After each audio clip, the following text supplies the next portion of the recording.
are going for a whole hour. Straight dog talk and the song. Jump on in and speculate. Show up on time, don't be weak and late. We are community, so don't hate. And learn to cooperate. Yeah, hit that like button and do your thing. 5 membership will get you in. So let's talk dogs and don't waste no time. Monday 7 PCST. Don't come doing the HATE. Otherwise Hollywood will give you the BYE.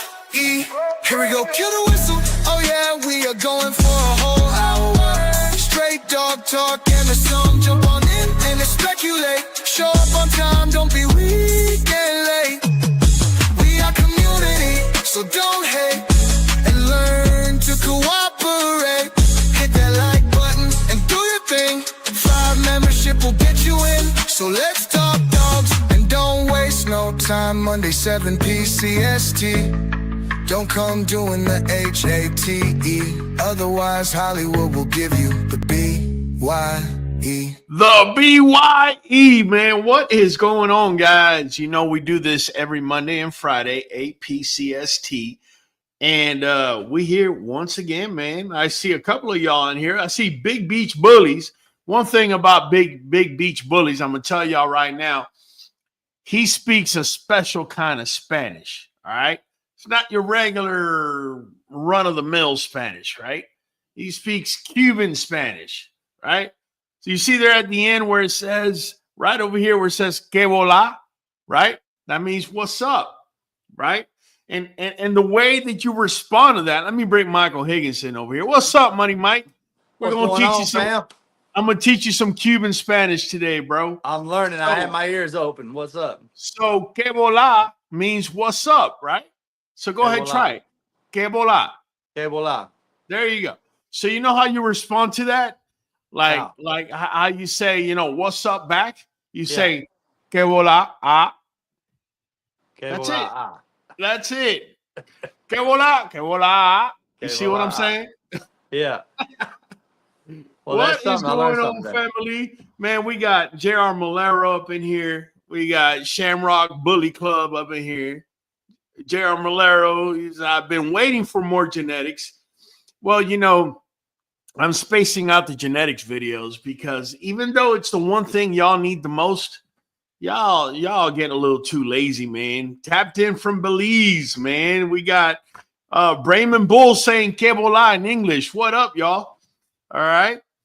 Billy Watton saying what's up. Adam Fields, like always. Jeremiah, what's up, QBNK fam? Maurice Humboldt, good evening. Caveman, no habla. He no habla, but he can say que bola. Que bola. You can say that. It's not that hard. I mean, this dude right here has a hard time saying things. And make it happen, Mike. Let me hear it one more time. Que bola. There you go, man. It's just too easy, bro. Nadies XLs, what's up, Bully fam? What's up? Yeah, Caveman is saying, oh, okay. Okay, I'm learning a little Cuban Spanish today. But listen, guys, today we're going to be talking genetics, man. Just general genetics, bro. I'm not going to pick a particular topic. If y'all got questions, we got answers. Just bring them up. I'm going to give y'all a little basic just roundup for new people that are watching us. When it comes to genetics, there's more categories, but I'm going to keep it watered down and basic. There's usually 2 types of genes, right? Miss Freddie Stravia, how's it going? Everything's great. There's 2 types of genes, guys. There's the dominant gene, and then there's a recessive gene, right? And the way I explain it is when you have a recessive gene, right? All genes come in pairs. You get one gene from mom. You get one gene from dad, right? So they come in pairs. So when they're identical, right? When the genes are identical, these are called homozygotic. And when you have a recessive gene and they're homozygotic or identical, the gene will express itself. It will show what it has. Let me give you an example. Hold on, let me go through these comments real quick. What's up, Gainesville tapping in? All right. We got Dwayne Hardy. What up, fam? Number love and Saratha, like always. K-Man, incomplete, dominant also. Yeah, K-Man, I'm keeping it basic, bro. Trust me. We start going into incomplete dominance and we start going into dominant recessives, you know, we pretty much need to hang it up. So I'm going to keep it real basic. V Bully says, good evening, Bully fam. Let's get the 411 and smash that like. Bless. Nothing but love, these bullies. Richard Dowling, respect, Raul. Everyone, please hit that like button all the way from Ireland. Nothing but love, man. So look, it's real simple. Homozygotic, identical. It means that a recessive trait such as, let's think of a recessive trait here, Mike. How about the tricoloration on dogs? Huh? How about tricoloration? So tricoloration, let me bring up a tricolor dog I got here. My boy Fireball. You see the three colors? You notice the white in the middle. You then are going to notice the tan. And then you're going to notice his, what they call in this community, lilac, which we know is not really lilac. It's more Isabella, but you notice the three colorations, right? Well, in order to express the tan coloration, in the A location or A locus, you got to have AT with AT in order for the tricoloration to show. Now, there's more to it than that, and we're going to get to it in a minute. But let me just explain something to you. So say you get tricoloration from mom, right? She has AT in the A locus, but dad doesn't have it. They're not the same, right? Because they're not the same, it's not going to show. The dog, when you look at it, it's going to look like that. You see, there's no tri anywhere. But there's one thing you got to realize. This dog cannot show tri because these two genes are not identical. But this gene that he got from mom is a tri gene. Therefore, he is a tri carrier, right? He's a tri carrier. So he goes around and, you know, he mates with a dog that is full blown tri, for example, and you're going to get half of a litter of puppies that are going to be looking like this, tri. The other half is going to be tri carriers, right? Yeah. Right. Now, you can breed two tri carriers together. Only problem is instead of getting 50% of the litter being full tri, you're only going to get 25%. Then you're going to get 50% of the litter, which is going to be tri carrier. And then you're going to get the remainder of the litter that's neither. 25% of the litter is going to be neither. Right? And this is a Punnett square. And this is a Punnett square.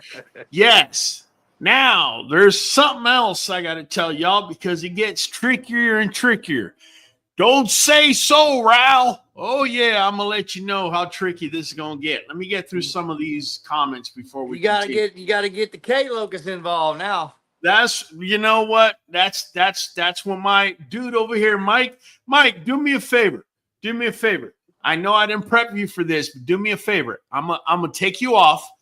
Do you have a little paintbrush somewhere in your house? Yes. Do me a favor. Get the paintbrush. Give me a thumbs up once you have it. One paintbrush. All right.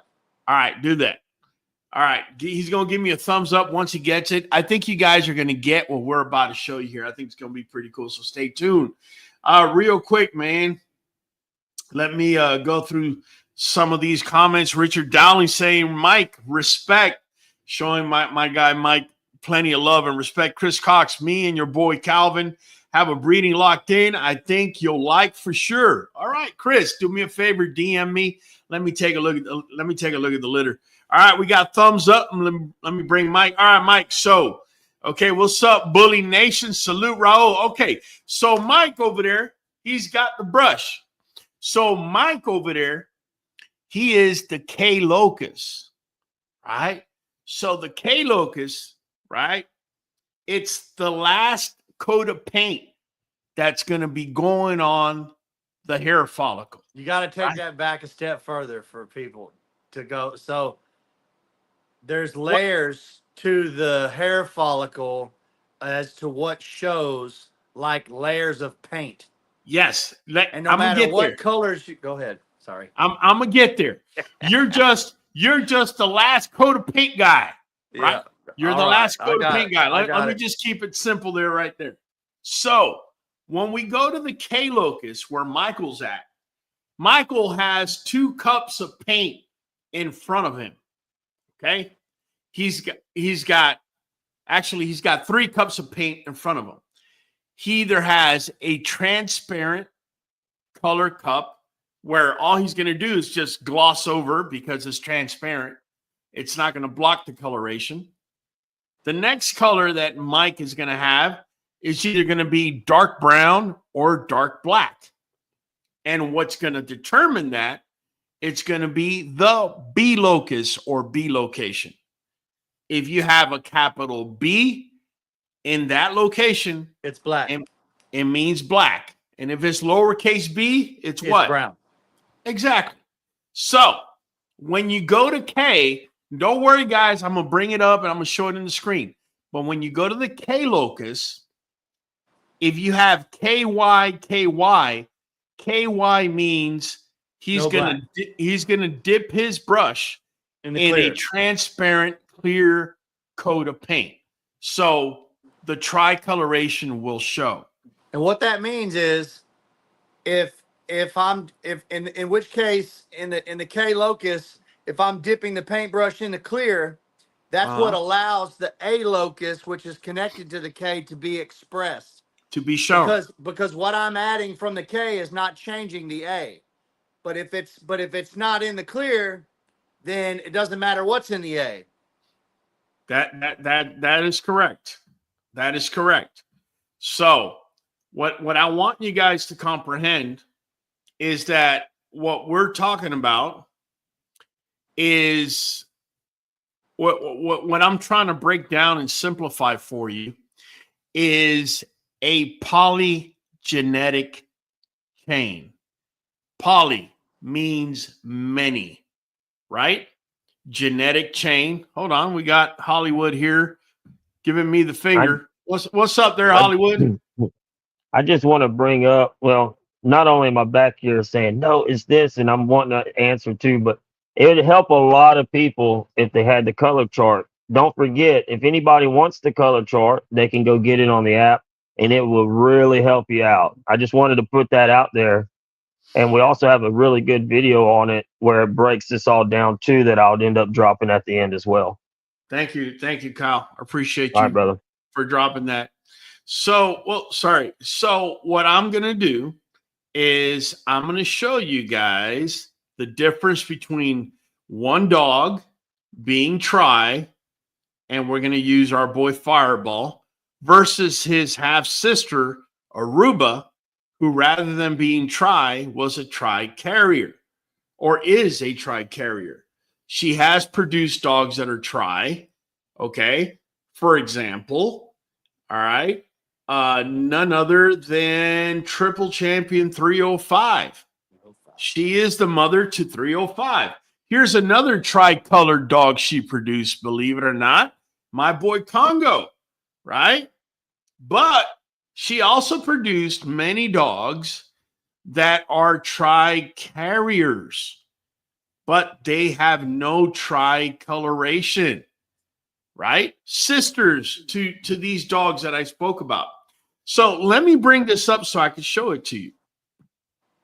Let me go ahead and bring up my Embark screen. There we go. All right. So here is our girl, Aruba. She's a tri-carrier.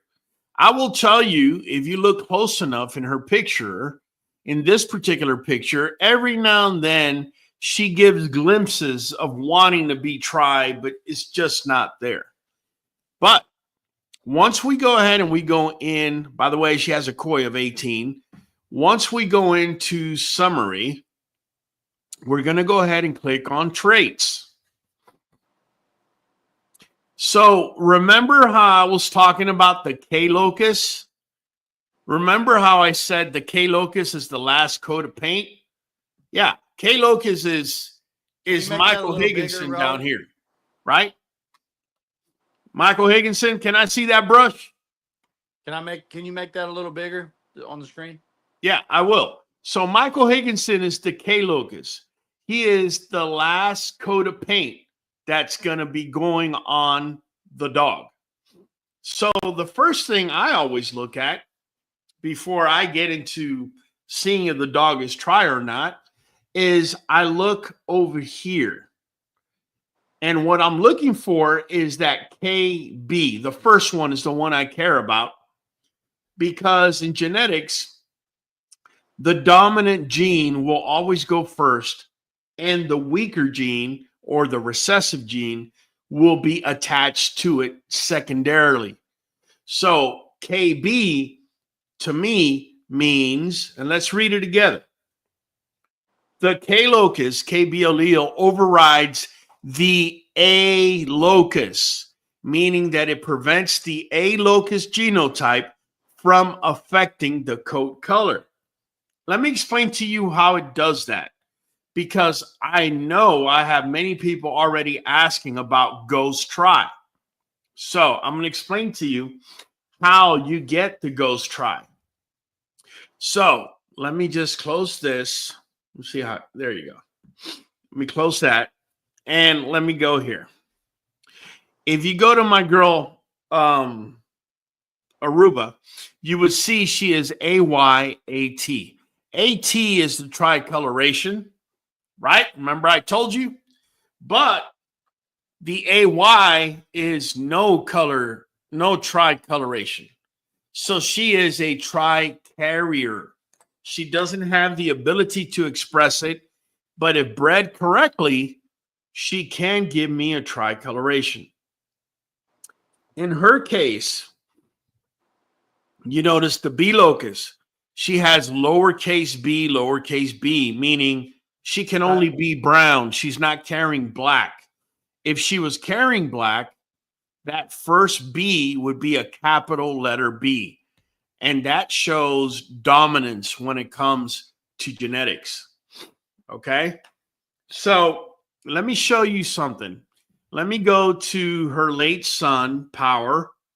May he rest in peace. But I want to show you guys that have ghost tries why it is that you have a ghost tri.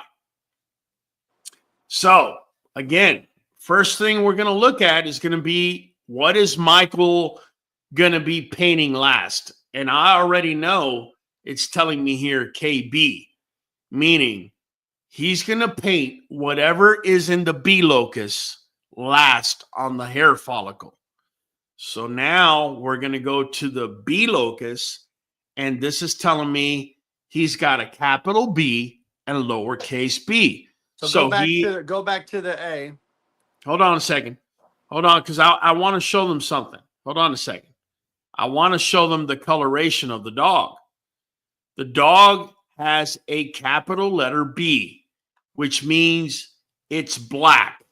The only thing that can actually change that, there's two things that I can, or three things I could think of that can change that immediately.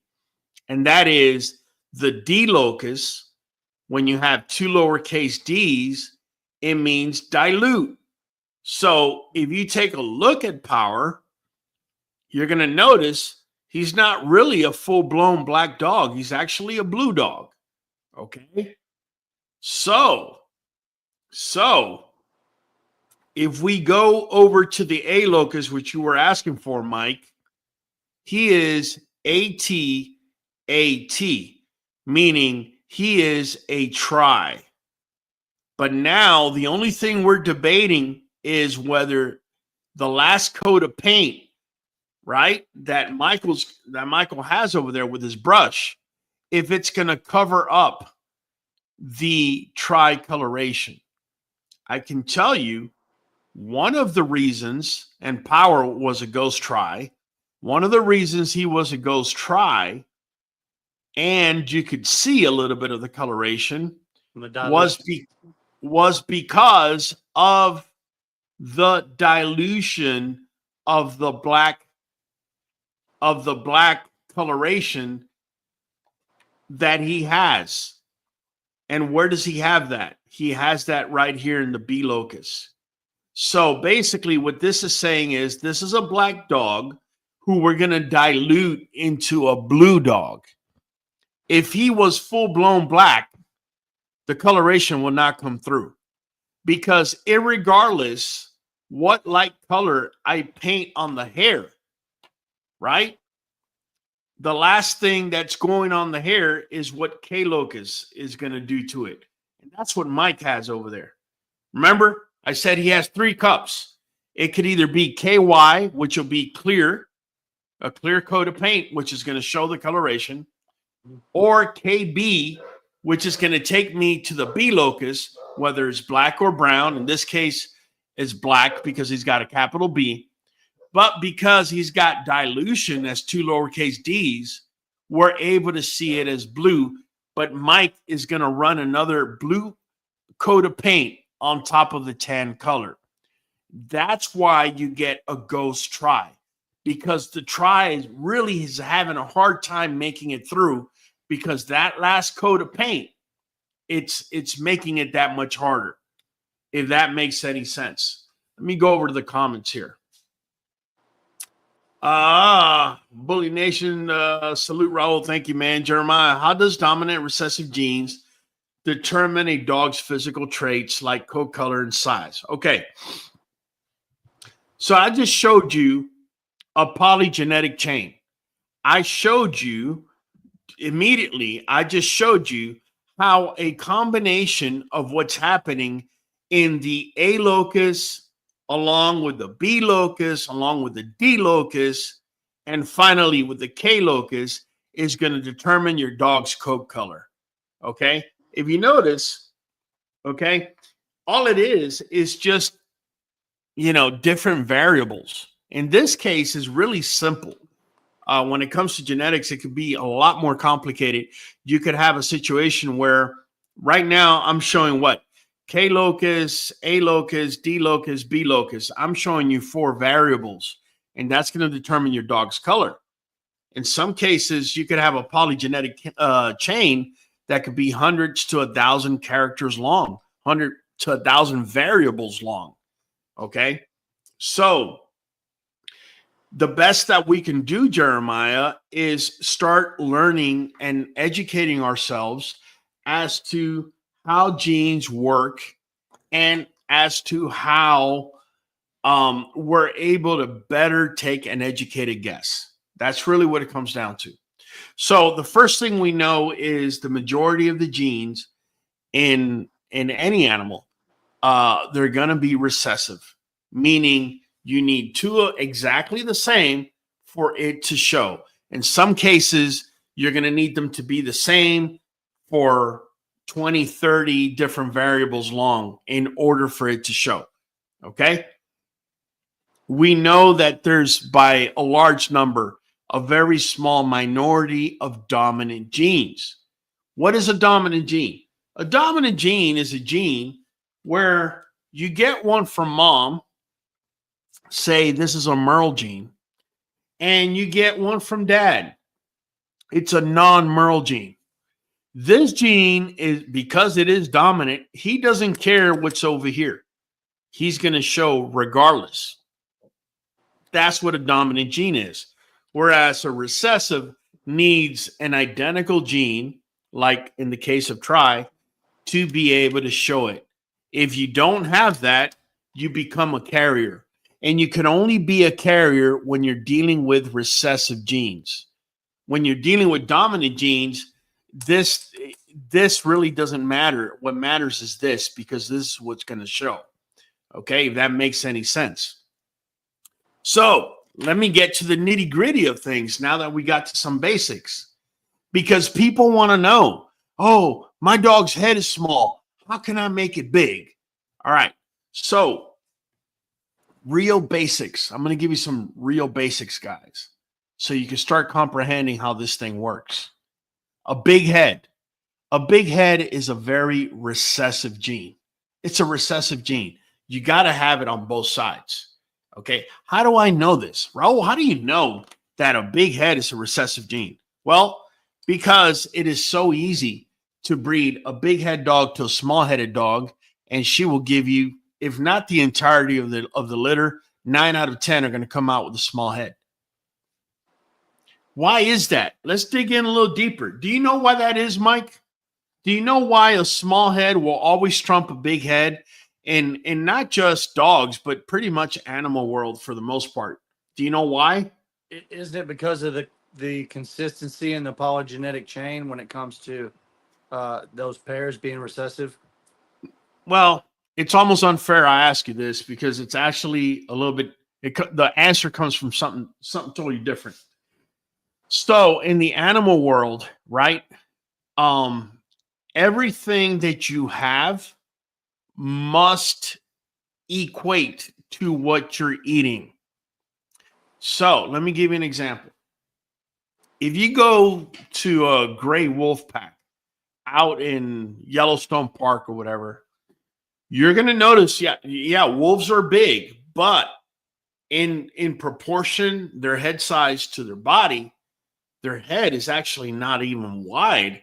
It's actually more thin and streamlined. This has to do that in order to have a big old head like we're seeking for our designer breeds, your dogs have to definitely eat a certain amount of, or have a certain amount of caloric intake in order to be able to maintain that. We spoke here a while back when I did a study on bone density. Remember, guys? We spoke on bone density and how it matches up, how the genetic mapping will match up on my particular dog and that sort of thing. Well, we found out when we were doing the whole genetic mapping research that one of the things that shuts off genes is inflammation or bone density. So if the bone's getting way too dense for the muscles and tendons to be able to withstand it, what's going to happen is injury will happen because the bone is just too dense for the tendons that it has. And injury will be caused. The minute injury happens and inflammation signals are sent throughout the body, that gene is shut off immediately. The same could be true with nutrition. Okay, so let me give you an example. Give me a big head, the big head breed. Mike, what's one of the biggest big head breeds out there? Some sort of like bull mastiff, maybe? Yeah, maybe. American Bully's got a pretty big head. All right, let's stick to the American Bully. So let's say you got an American Bully that's got a 28-inch head, 30-inch head, and you breed him to a female who's got another 30-inch head, right? And you get a puppy from that litter, and all pups seem to have a big head. And you grab that pup and you take it home with you. This is where a lot of people kind of zig when they should have zagged. And what I mean by that is a lot of people attribute everything that's going on with a puppy to exclusively genetics. So nutrition doesn't matter. Exercise doesn't matter. Environment and rest doesn't matter because it's all genetic. And that's how you start creating situations for yourself because, in my opinion, it is a lazy way of breeding or even managing anything. So What's let me give tricky you about that is it's one-sided. Yeah. So you can squander some exceptional genetics with poor nutrition and those other things. Yes. But if the dog doesn't have the genetics, having exemplary diet and nutrition is not going to get the big head if it doesn't have the genes for it. But you can have the genes and ruin it at the, so. You hit it on the head, man. I love you. I love the way you explain that. You need how can we name it? There's a trifecta, so the quadfecta. You need a quadfecta. right? Yeah. You need, right. So for that dog's head to reach its maximum potential, which that's what you're seeking, okay? First of all, timing. So we might have to add a fifth element, timing. Because a lot of times what's going to happen is you're a new breeder. All you see is people feeding the living daylights out of their puppies. So you start doing the same thing. Now, I made a video. We spoke about it last Friday. What happens when you feed your pup too much protein? Knuckles over. Yeah, and you also weaken the soft tissue. So here you are feeding a truckload of food to your pup in order for his head to get big. But here's the problem. That puppy in the American bully world, the way bullies grow is first they're going to grow in height, then they're going to grow in width, then the head is coming in. Timing is important because if you're overfeeding this puppy when he's 3 months old, you're about to cause all sorts of chaos. That puppy is not maturing or developing. And I mean, they're developing, but they're not maturing in any way. The time to feed them is once they've grown up, when they're going wide, when you're getting that pop, that's when you're feeding that pup. You're also trying to assure yourself that that pup's bones have sealed. Mike, when do American Bully XL pups normally have their bones sealed? At about 2 years, give or take. About 2 years. About 20. We at one time we thought it was a little closer to 20 months, but it's really closer to 24. Closer to 24. This is correct. So a lot of you would hit me up and you're asking, well, when can my pup pull? Honestly, bro, why didn't you wait until your dog's 2 years old before you get him to start pulling? I can tell you that was one of the hardest things, and I'm really proud of myself because I did a great job at it. But it was difficult because you want to see this dog develop. Yes. But to keep the weight off of them, because like you said a minute ago, what happens is the soft tissue can't handle the density of the bone, and it causes inflammation, which is going to stunt your dog's development. There you go. So you're spinning your wheels, and if anything, you're losing potential.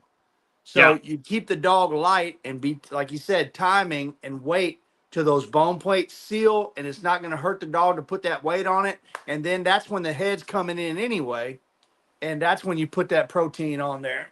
Exactly. So Anthro is talking about epigenetics, and that's when food or food source is going to flip on or flip off certain genetic traits. We're getting into that, but that's what breeding is about to me. Now, there's breeders out there that are going to say, "Oh no, I'm just a phenotypical breeder, and we don't do all this and that." That's great, man. If that's the case, this is probably not the channel for you. But if you want to learn how to maximize your dog's potential, okay, that's what this channel and what tonight's talk is about, okay? Because it's about the timing, okay? And we're going to get into some timings here. Like I said, your dog's grow. Your dog's going to grow. Your dog's going to grow. American Bully XLs, they're going to grow at about between 12 and 14 months. You're probably going to get 98 to 99% of their growth. Okay. Height. Throughout time, they might give you another little quarter inch, but typically, just typical growth patterns, you're looking at 12 to 14 months. American Bullies for height. Yeah. Okay. For height. So this is why it's important that between the time you get your puppy and that puppy is 14 months old exclusively, you keep them light. Not emaciated, but light. Why? Because since they're growing up, okay, the things that are going to be mattering most, okay, in order to get correct, this is if you're wanting correct structure, it's going to be pasterns, it's going to be rear angulation, is going to be these joints that in our breed, that first year to 14 months, it's actually weaker than the dog's actual size. I've spoken about this before. Our dog's bones grow so much faster than the joints at the very end of them, okay, can actually withstand. And the longer the bone, the more torque you're going to have on either end. You see what I'm saying? This is one reason why I don't recommend feeding a lot of protein to a pup, because the IGF-1, let me show you guys what the IGF-1 is. Okay, we were reading colors, but if you go all the way down to Embark and then you come up a little bit, here you go. IGF-1, okay, intermediate. He has 1 N, the letter N is for large, and the letter I is for smaller or intermediate. So he was NI, okay? However, there are other hormones that are associated with the IGF-1, which is the insulin growth factor 1, okay? And that's for body size, IGFR1, which is larger. He's got 2 G's. He's got 2 T's here for larger. He's got 2 G's here for larger. He's got 2 C's here for larger. So guess what? If you want to stimulate growth on your dog, and I'm telling you this right now, do not only listen to the first part, listen to the second part I'm about to give you. But if you want your dog to grow, you want to stimulate their growth, give them protein and give them animal fat. These are 2 things that are going to trigger the growth. If you noticed, I said that the name, the name of IGF-1, look, it's not me saying it, or I was kind of hoping it would say it somewhere. Maybe here, maybe if I click on here. Okay, you're just going to have to believe me. IGF-1 stands for insulin growth factor 1. Okay, you're just going to have to believe me. And that's a growth hormone. But the reason that it's IGF-1 and is called insulin growth factor, and the word insulin is there, is because it works like insulin, but when insulin hits the blood, the growth factor disappears. The only way that the growth factor can actually make itself grow is if there is no insulin in the blood. So notice I said, if you feed your dog protein and you feed your dog fat, it's going to stimulate the growth in your dog, right? Carbohydrates would work against you. Correct. At that stage. So protein and fat have no sugar. You will get no sugar spike in the blood when you feed your dog, say, a chicken quarter. There's no way that you're going to spike sugar. Therefore, if there is no sugar spike, that means there will be no insulin spike in the blood, meaning you maximize the IGF-1, the insulin growth factor 1 in the dog. Now, that's the first part. So I don't want to hear you tell me, how do I make my dog grow? I just told you, protein and fat. It's going to make the dog grow. But like anything else in life, and I've told this to a lot of my friends, once I became a nurse, I found out that, okay, I used to think before being a nurse that the way health would work is, say, for example, you have a gasoline gauge, right? This is empty here and this is full here. Okay. I used to think in my mind, if you were full of whatever, you're good to go. If you were empty, that's what would cause diseases because you were depleted of vitamins or whatever. When I became a nurse, I soon found out that if you're on either end, it's no bueno. It's only good when you're right smack in the middle and you're balanced. Right. So take that same approach with what I just said. If feeding protein and fat is going to make your dog grow fast, it's going to make him grow fast. Bone, you're going to all of a sudden be like, man, what the heck happened to Fido, man? In 2 weeks, he's just right. But here's the issue you may run into.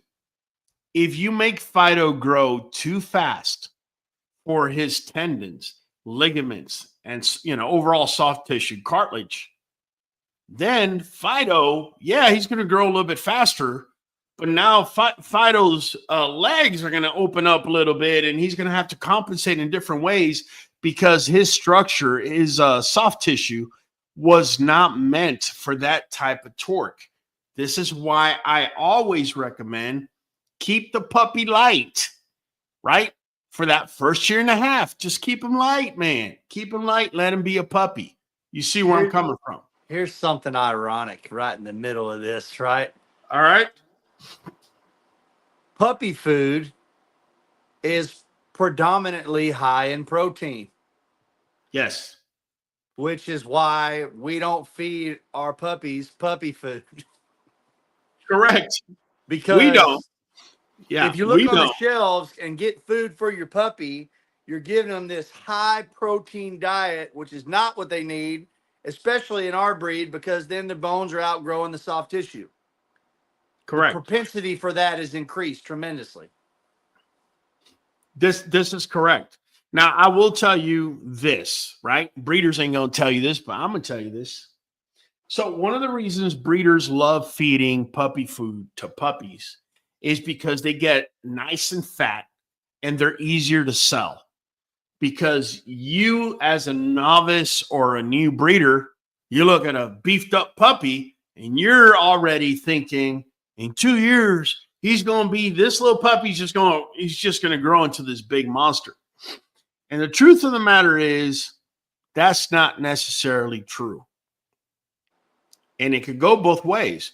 You could have a skinny pup, yay, this big, and you're looking at it and you're like, that's just a skinny little pup. And in 2 years, he's bigger, meatier, more muscular than that one fat puppy you thought was going to be a world beater. Okay? This is why I have said, and I've stood on this on my platform for the longest time, that all you get at 10 weeks, and I always tell people, don't try not to choose pups before 10 weeks if at all possible. But at the very best, you're looking at a snapshot of 70%, and there's a 30% that neither Mike, me, Kyle, or Kyle's sister, sorry, Kyle, or Kyle's sister will be able to tell you. There's no one in the world that's going to tell you if it's going to go north, sideways, south. You don't know. It's genetics. You just don't know. You want me to answer this, but I can't answer it because I don't know what the dog's going to develop like.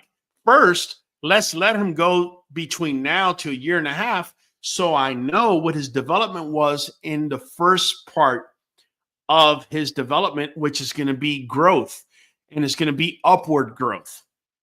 Then, usually at about a year and a half, 18 months, that male or female will slowly begin to widen. That is what we call the pop, okay? And during the pop, okay, in my opinion, that's when feeding is the most important. Now, I already know it's a couple of y'all. Yeah, you're right, man. That's when you got to up the feed. Hey, slow down. I didn't say up the feeding. I said that's when feeding is most important. Why is that? Well, the reason that it's most important is because now the dog, first it went through a biological stage of growing in height, but now it's actually growing in width, right? So now more than ever, it's going to need joint support more than ever because the torque that now is going to be being put on those at the end of the bone is going to be even higher than they were before. Okay. So this is one of the reasons why I tell people, okay, so I look at your dog and your dog has a slight high rear. How old is your pup? He's 9 months old. Oh, okay. Oh, but I heard you say, yeah, you heard me say you're not going to clear that when the dog is already 2 years old. But at 9 months old, that dog hasn't even grown its full height. Also, when I'm looking at your dog with a slight high rear, he or she may have drop pasterns, like I've seen so many times. Look at this puppy. Look at this puppy right here on the left. Look at the drop pasterns. You see what I'm saying? And look at that puppy over there where Mike is at, right? This is the same pup. This puppy, okay, they put him on Nuvet, and after 10 days, they sent me the picture. Now, what I want to show you guys, and the reason I'm showing you guys this picture is because this puppy over here, this one right here, okay, may artificially give you the impression that it has a high rear, when in reality, his issue probably has nothing to do with the rear and more to do with he's got more weight on him than he can handle, or you're feeding him, straight kibble or lack of vitamins or whatever, and his pasterns are dropped. So it's really not a rear issue. It's a pastern issue. Okay. So if you have a 9-month-old pup that's looking like this, that is an easy, simple fix, because I understand that he still has another 5 months of growth. And all I got to do is make sure we're giving him food grade vitamins, right, that are not degraded, along with joint support. And in a matter of 10 to 14 to 20 days, the improvement is there. And, we've seen it not just with that pup. We've seen it with other dogs in a matter of 18 days. In this case, it was knuckling over. Okay.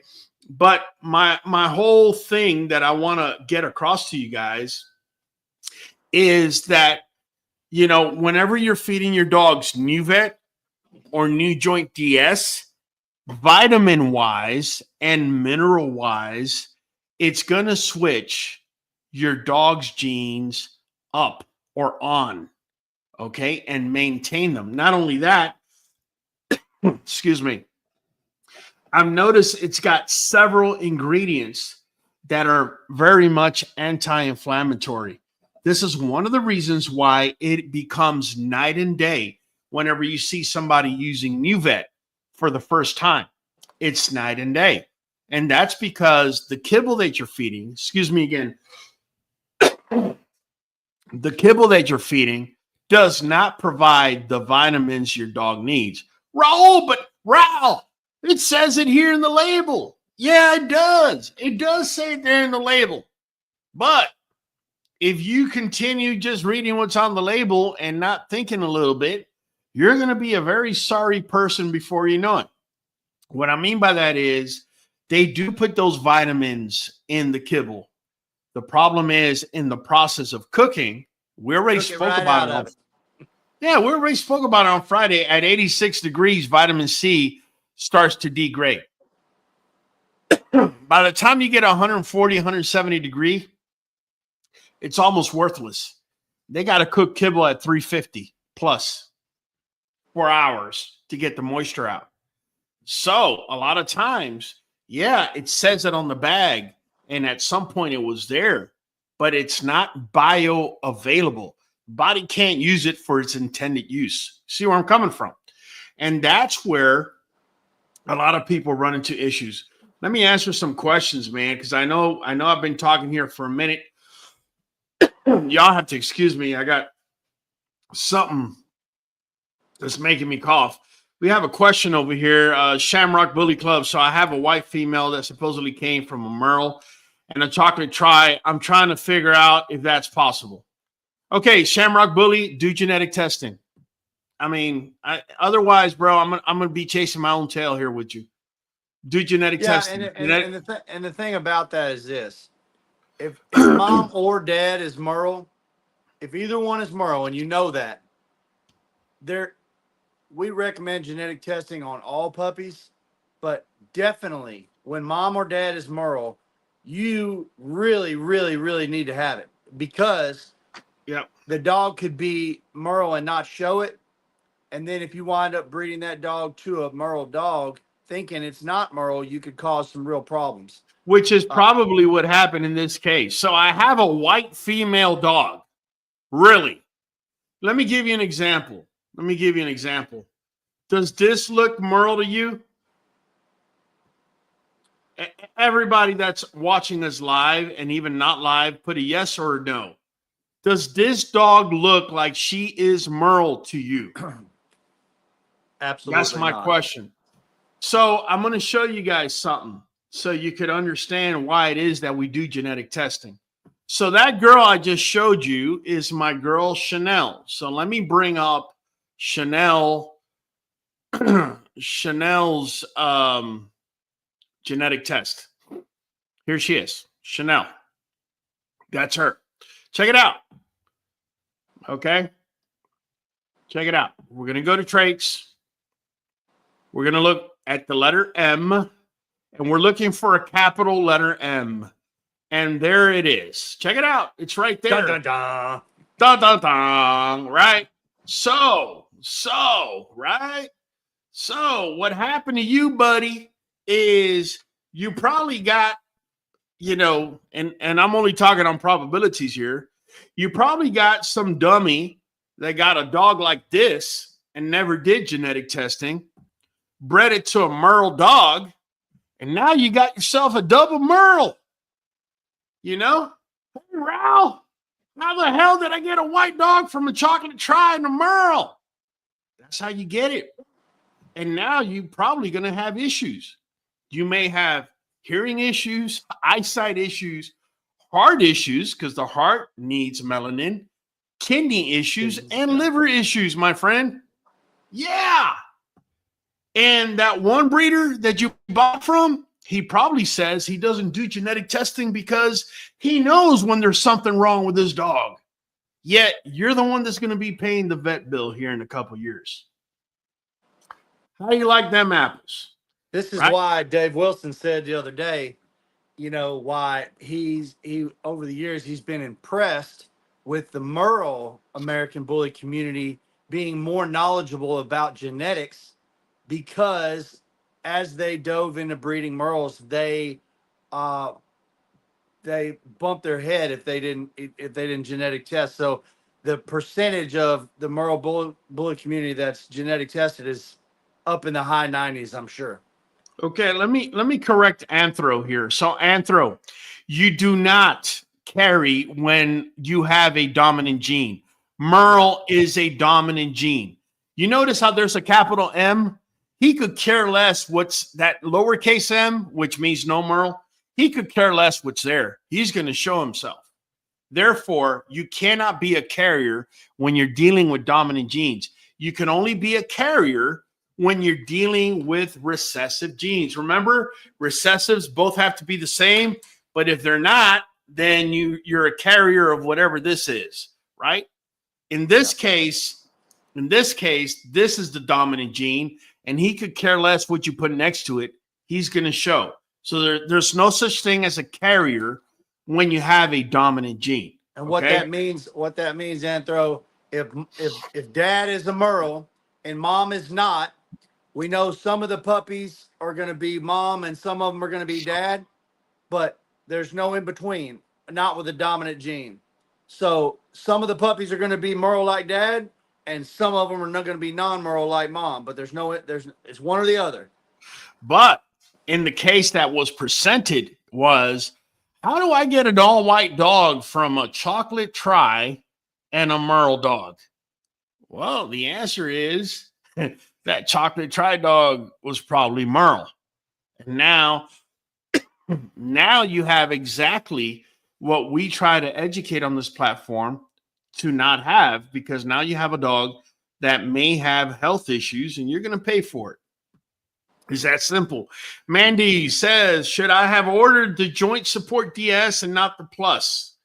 I would have recommended yes to order the DS, Mandy. And the only reason I recommend the DS over the Plus is this. This is 90-day supply, Nuvet. And if your dog is 5 pounds or more, you're going to give one wafer. If you notice, it brings 90 chewables. So it's 90-day supply. It's 3-month supply, right? If you have a little 4-pound Chihuahua, you're in luck because you're only going to feed half a wafer. And from a 90-day chew is going to become 180 for you. However, the joint support is completely weight-based. I don't know if y'all can see it there. Yeah, it's weight-based. and it determines how many wafers you're going to get based on your dog's weight. Well, because it brings 120 wafers and each wafer is double strength, you're actually giving less wafers than if you had just a plus. And it almost matches the 3 months worth that you're going to be feeding of this. That's the only reason I recommend it over the other. And Sarata says piebald is odd because supposedly you need 2 copies to get a pied, but both my pied's mom and son are SSP, one copy pied, but are pied. Yeah. Pied, listen, when you start getting into melanin distortion, let's call it that, because that's what Merle is. There's another word for it. That Harlequin. I always forget that word. In the Great Dane community, they call it Harlequin. Well, what ends up happening is there is an Alipo, I forget what it's called, Alipo Merle chart. Let me see if I can bring it up here. And yeah, here you go. Every time I talk about this and I bring it up, people understand me so much better. So let me go ahead and remove that for a second. And let me bring up the Oligo. It's called Oligo. I don't know why I was thinking Alipo. Okay, here we go. And once I bring this up, you guys are going to get a better understanding. Here you go. So the higher you are on this chart, the more color distortion you're going to have. So some people say, for example, that my girl Chanel, the female I just showed you guys a little bit ago, and asked you if she was or wasn't Merle to you. Majority of you wrote no, she doesn't look Merle. Okay. She would be considered a cryptic Merle, because on a cryptic Merle, you really can't find any true color distortion. However, it's still a Merle, right? As you go higher on the Oligo scale, you're going to notice there's going to be more color distortion, right? By the time you get to standard, there's an effective color distortion. By the time you get to Harlequin, right, that's when you get that double white, right, or the full white. So what may have happened with this person that got a pup from what was it, a chocolate tri and a Merle, is that the Merle was probably already up somewhere around here, 81 to 105. And the chocolate tri, if she was, say, somewhere around here, when you put it together, that can actually multiply to a higher number. And once it does, that's when you get an all white. Let me see if I can show you guys. I've seen other charts. Okay, so this is showing a double Merle. So let's see if I can show it to you guys quickly. Yeah, this one's it. There's a chart down here. Bear with me. Here we go. Right. So your chocolate tri that you were talking about, if it wasn't Merle, this is what would come out of it. Right? He would have lowercase m's, and the other dog, which was the Merle, would have the uppercase m's. I don't see what you're looking at. You're not seeing it? Uh-uh. Okay, my bad. Let me bring it down. I'll bring it right back up. Thanks for speaking up, man, because I was swearing y'all could see it. Can you see it now? Yes. Okay. So this is non-Merle, which is lowercase m, and this is Merle, which is your uppercase m. When you pair these two, you're going to pair this uppercase m, bring it down with this lowercase m, and that's what you're going to get all the way around. You're going to get a full Merle, right? That's what this is showing. However, what happened to our friend was that chocolate tri was a Merle. So it's got a capital M and it's got a lowercase m. And the Merle dog obviously has an uppercase m, lowercase m. So what happens here, when you're looking at this Punnett square, is that 50%, or these two circles, right? These two blue circles. Realize there's 4 outcomes. There's the red circle, there's 2 blue circles, and then there's a non-circle, right? So the 2 blue circles are going to be regular Merle puppies. This one over here that has 2 lowercase m's is going to be a completely non-Merle puppy. However, this one that's circle red is a double Merle. And that's what you probably got, which is color displacement. And look what happens to a double Merle. You're going to get very effective color displacement to the point where you could get a full-blown white dog, right? Sorry, I was trying to see if they have any other charts or anything like that in there. But I hope that explanation really breaks it down for you. Hold on a second. I got Kyle waving me down. What you got, Kyle? Hey, what did it just say about lethal white on there? I didn't even notice it, man. Let me just noticed it said lethal white. But I was gonna say, man, genetics are so funny. You could take a tri-carrier and an all-tri, even though you have a tri dog and a tri-carrier, and get no tries. Okay, here's the lethal. Here's the lethal white part. That's what I was wondering. What was that? I'm glad you brought it up, man. I missed it. So that's why you're my eyes and ears in the back, man. Number love for you, bro. Here we go. Lethal white. Let me read it out loud. Let me make it real big here. Lethal white. Double Merles are often referred to as lethal whites. This is an incorrect term. The Merle gene is not lethal. However, it is problematic, as explained above. Lethal white is a completely separate gene that does not occur in dogs. It's found in horses, where it is recessive, unlike the dominant Merle gene. Okay, so it's just defending the Merle gene overall. However, let me see.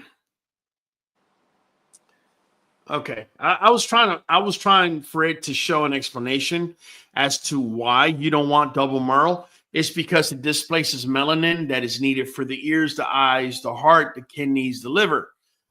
You displace that, and you could be running into some serious issues. Furman Broom, Raul Fagundes dropping gems. Please understand he has experience. He isn't trying to be mean. No, I'm not trying to be mean. It's funny that all this. So, we've discussed on here before, and some people are crazy enough to believe that Merle is a color, and there's no color that would hurt a dog. But because it's a pattern, and that pattern is a displacement of melanin, correct, it can displace the melanin anywhere in the body, including the places it needs it, like the eyes, ears, heart, kidneys, and liver. Yes. And so when you have Merles, even if it's done right, you have a small percentage of a chance that the melanin could be displaced in these other places besides on the coat. And that's why it's recommended that you embark tests, genetic tests of some kind, to keep a close eye on that chart, like you said, that percentage of those numbers of Merle, and see where you're at on that graph to make sure you're not losing too much melanin, because you could bring in a lot of other problems, which couldn't be done if it was a color.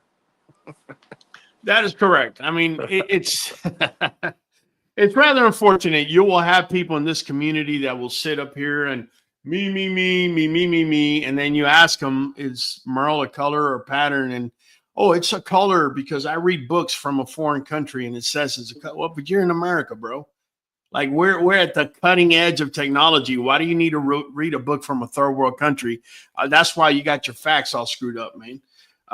If you knew what you were reading and what you're getting into, you realize that Merle is a pattern, just like brindle is another pattern. Okay.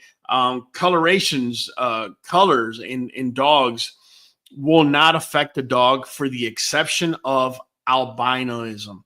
And in order to get into albinoism, you must inbreed, right? To be able to get that purity. But, again, you're displacing melanin. So now you have a dog that can't see very well during the day. has probably hearing issues, heart issues, kidney issues. Was it really worth it? Right. That's one should ask themselves. Let me get back to genes and their activation as to when, right? So remember I told you guys a little while ago, in order to stimulate the IGF-1, you must feed protein and you must feed fat, right? This is going to stimulate growth. Make no mistake about it. The proportion of protein and fat that you feed is going to be the proportion at which this puppy is going to be growing at. The more you feed it, faster it's going to grow. Now, I don't recommend doing that when the puppy's a pup. Let the puppy be a pup at least until they're 18 months old. When, I know their bones haven't sealed, but for the most part, at least they're beginning to seal and things are beginning to kind of come in, right? So when they come into that second pop at 18 months, I do feed my dogs purposefully protein and fat in a way of chicken quarters, because chicken quarters not only have the protein and the fat that you want to give your dog, they also have bone and bone marrow. So you're getting calcium, you're getting phosphorus, you're getting selenium, you're getting potassium, right? In addition, at the very ends of the bones in there, you're also getting more glucosamine, right? Which Nuvet and NuJoint DS are going to help you absorb with the amount and quality and bioavailability of your vitamin C. Vitamin C is key to everything. If you don't believe me, go into any dog board. I don't care the breed. Look up weak pasterns. First thing they're going to tell you, oh, ester C, 2,000 milligrams. Give them that daily. What they're not realizing is what's actually happening is if you're feeding kibble, like I said earlier, that vitamin C is degraded, is not bioavailable. So the dog is lacking on vitamin C. The dog's body, just like the human body, right? If it doesn't have enough vitamin C to go around, it's gonna borrow from Peter to pay Paul. That's what it's gonna do, right? And then you start getting into a loop of issues where you start realizing, all of a sudden she's been kind of limping, and when she walks, she kind of pulls her rear. Well, what's happening is the body is pulling resources from non-essential places. For the body, let me tell you what is essential. The brain, the heart, the lungs, that's essential. You know what's not essential to the body? Limbs, right? So it's going to pull proteins and cartilage and all that stuff from the limbs in order to make sure everything that needs to be functioning is functioning. But now you've screwed up your dog's structure because you didn't feed it right, right? That's what it comes down to. And, and that's this. It's just to say that one step further and add just another little layer to it. If you're feeding your dogs kibble, they need Nuvet and NuJoint DS because of what he's saying. They do. They really do. And how about raw?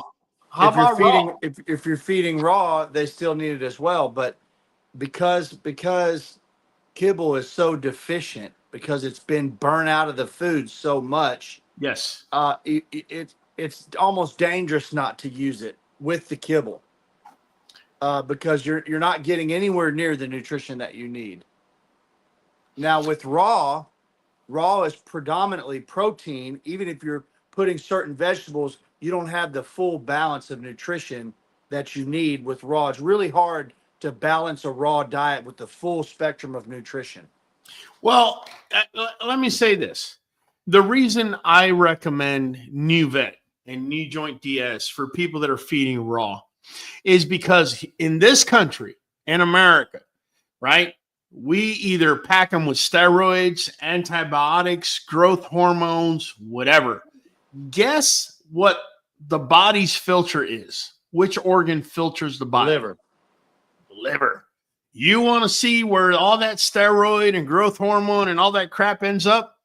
The liver. So you're now feeding raw to your dog, which is thumbs up for that. But now you're feeding it growth hormone. So check this out. I told you if you feed protein and fat, you don't get an insulin spike and you stimulate the IGF-1 for the puppy to grow faster.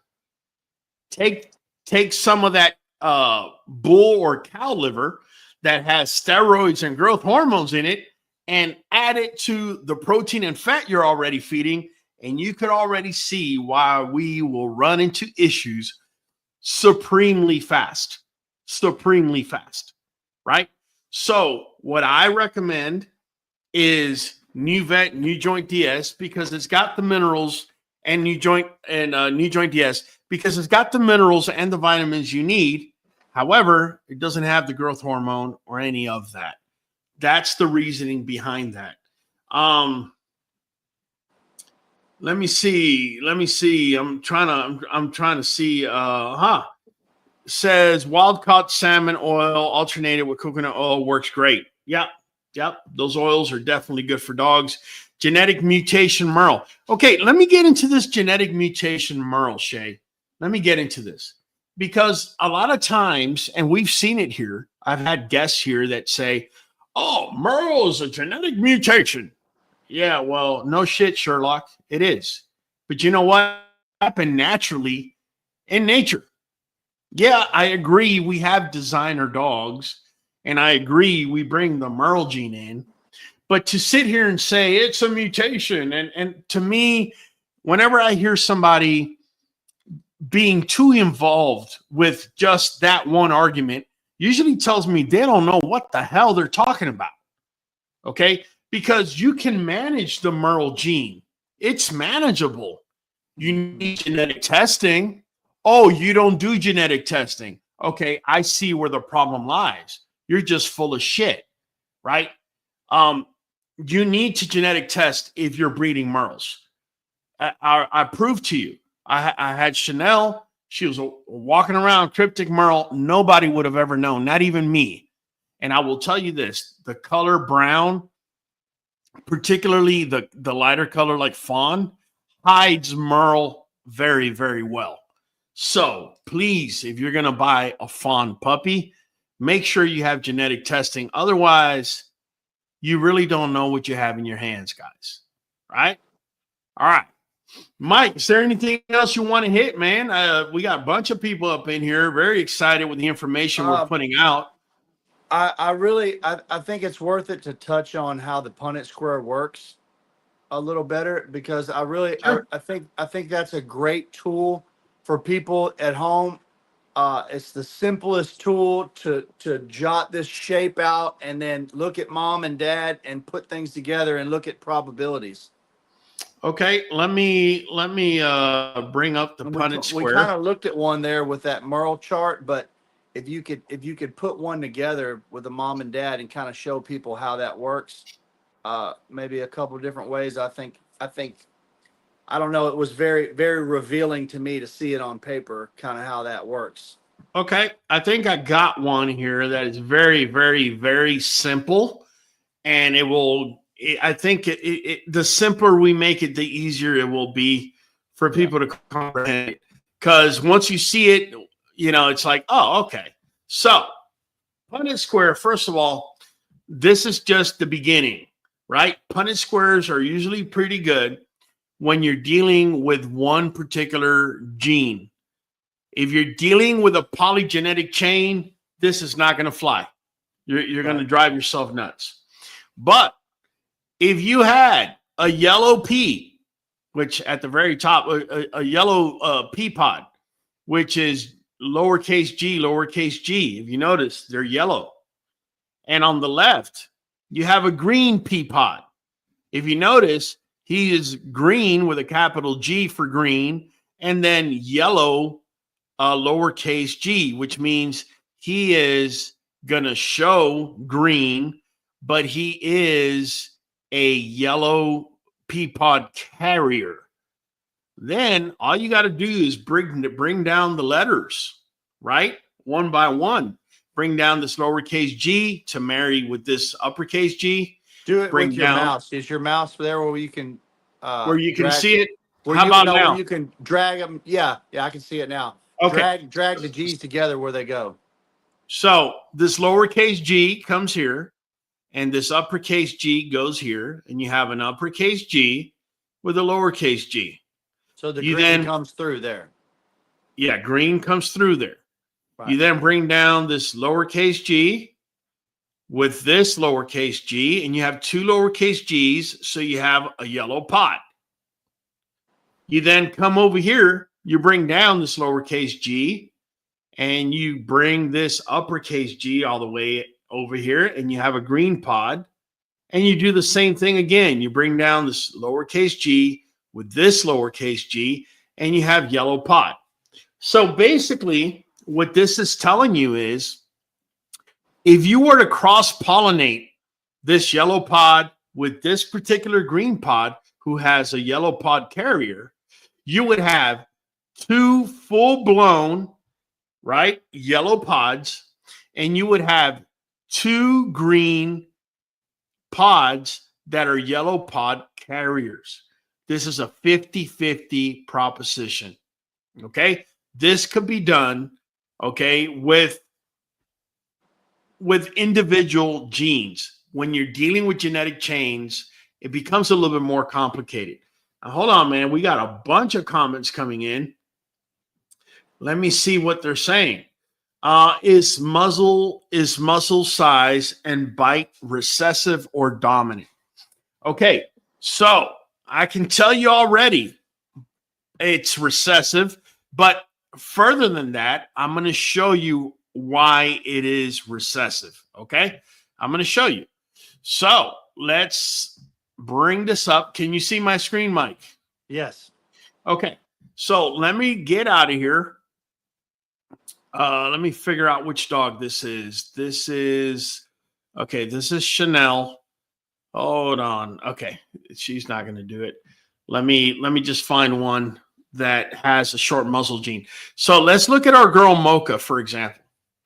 If I go to my girl Mocha and we go to traits, if I scroll down to her muzzle, you're going to notice there's a letter A and a letter C. Okay, so check it out. Let's read what it says. It says dogs in medium length muzzle or mesocephalic breeds like Staffordshire Terriers and Labs, and long muzzle dolichocephalic breeds like Whippet and Collie have one or more common two copies of the ancestral C allele. So what that tells us is that letter C that she got from either mom or dad, that letter C means long muzzle, right? Now, let me continue reading.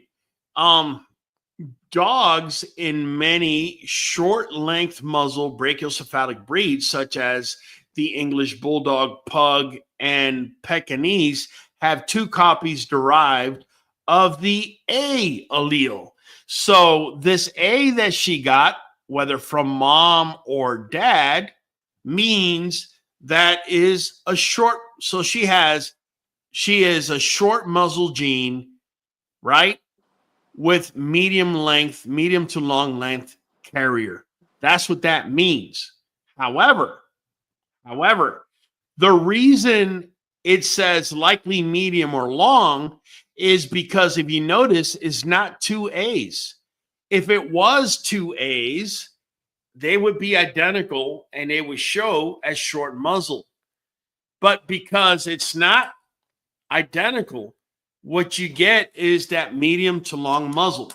Now, like you said earlier, both when you're dealing with recessive traits, they both got to be the same for that gene to be expressed. Yes. If you only have one copy of it and then the other copy is different, when you put them together, it's not expressed on a recessive gene. It's not going to be expressed. Now, if I bred her to a dog that's got full-blown short muzzle, let me show you one. Let me show you what I'm talking about. So say I was to breed Mocha. Say I said to myself, you know what? I want nothing but short muzzles in my yard, right? So what I would do is I would go and find my boy Blueberry, right? Little Blueberry. All right. So Blueberry, if we were to go to his muzzle, look, what do you know? He's got a double A, right? He's got short muzzle, short muzzle. And if we ran the Punnett square, right? If we ran that Punnett square, his 2As versus her AC, I already tell you, I could do it in my head. Half the litter is going to be double A, just like him, and the other half is going to be AC, just like her. Okay? It's really that simple. All right? So I hope I was able to answer that question, Jeremiah. 8 says, Raul and Mike, I'm not going to lie. I tried raw and I didn't feel comfortable. So I fed members marked salmon and sweet potato. And I add cooked ground beef or quarter chicken and give my pup Nuvet. Nothing wrong with that, man. Nothing wrong with that. That's really close to what I do.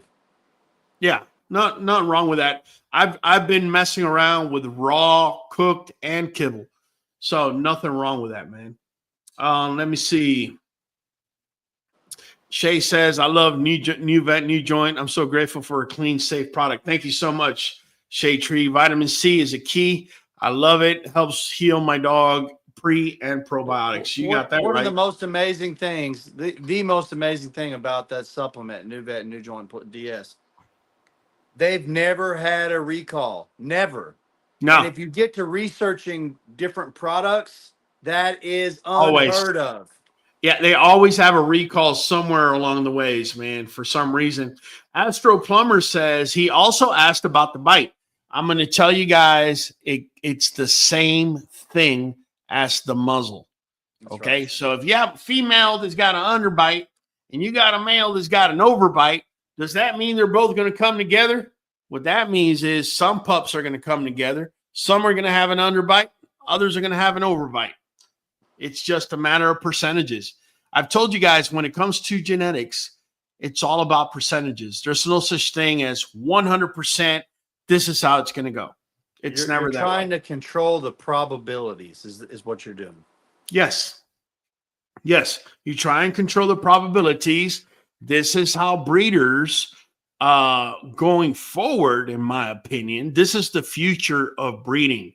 I told you guys recently, I did a study where I put in the time, and you know, Mike, myself, Kyle, you know, we were talking about this quite a bit.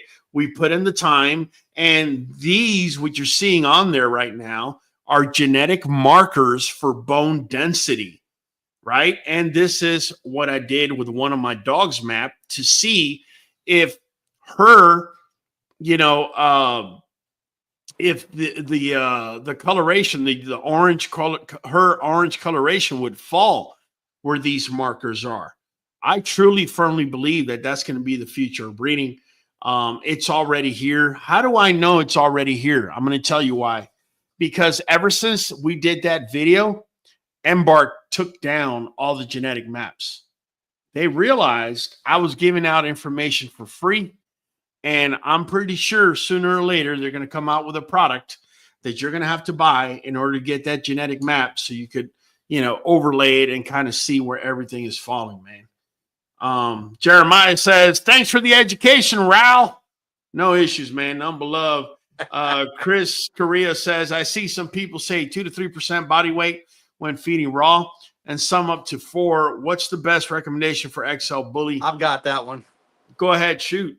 I would start there, and then I would pay attention to your dog's weight.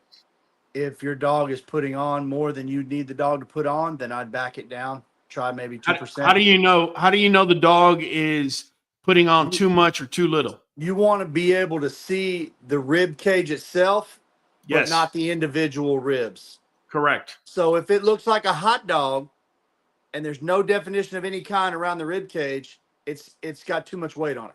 If you can see the shape of the rib, like when they're eating, you know, their stomach suck in and you can see the actual rib cage, but not the ribs. Yes. That's a good place to be. But if your dog's too light, you'll be able to see the grooves between the ribs. You don't want that. You don't want that either. And you can, especially with puppies, a week it'll swing on you in a week. So you can try 3%.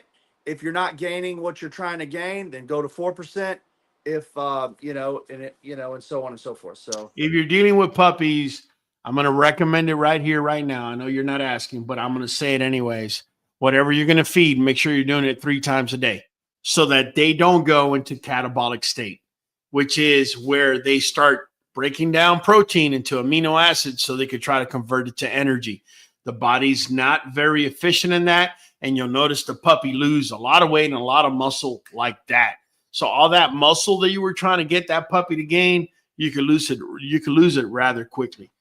We've also used as a snack, a nighttime snack, is cottage cheese. That's it. Because- Casein because protein.